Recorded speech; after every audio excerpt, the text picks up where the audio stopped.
Same rectangle with the rounded corners for the design, same big forehead and chin with the home button, same seamless unibody metal industrial design again, and same scrolling pages of icons for iOS. So at its core, it's super easy to get used to, especially when you're coming from another iPhone just to pick up an iPhone 7. But that being said, there are plenty of little things and plenty of refinements that all add up to make a much better phone than you had last year. So on the outside, the improvements are more minor, you know, a little design tweak from last year. The antenna bands are gone and the back looks a little bit cleaner, but it's definitely still an iPhone. There's no mistaking that. So if you want to mess with the design a little bit more, you can maybe put a skin on it like I showed in my daily driver video.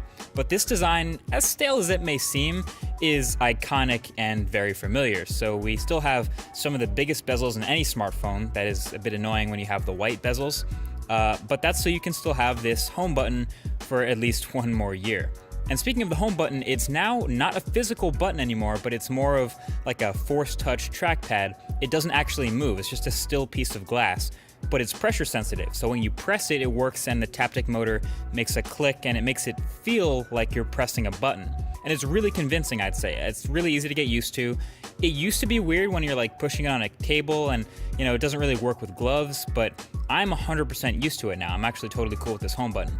I should also mention, I think Touch ID is at the holy grail where it's like a no-brainer whether you should use it or not. You set it up once, right when you get your phone, and it's faster and more secure than typing in a password every single time. So now. But other than that, you know, the displays on the iPhone 7 are still pretty good, you know, nothing crazy or amazing. Still has great color reproduction. But the one thing that's killing me, and it's not just me, it's tons of people obviously, about the outside of the phone is the lack of a headphone jack. Basically, Apple is clearly aiming for an entirely portless, wireless iPhone in their future. So in that process, they're removing the headphone jack and starting to push wireless audio. Super aggressive? Yes.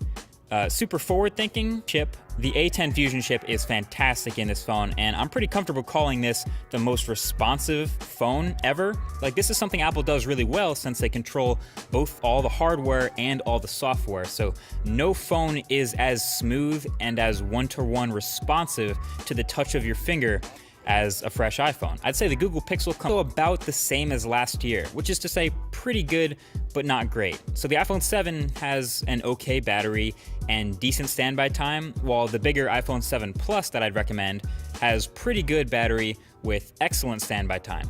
Also, fun fact, this year Apple made the iPhone the same dimensions and included a bigger battery instead of making it smaller with the same size battery. Thank you, Apple. So at the end of the day, iPhone 7 has a lot that's new with it, but obviously it's still a very familiar incremental upgrade, just like previous iPhones have been. And that's kind of the point. That's why people keep getting iPhones.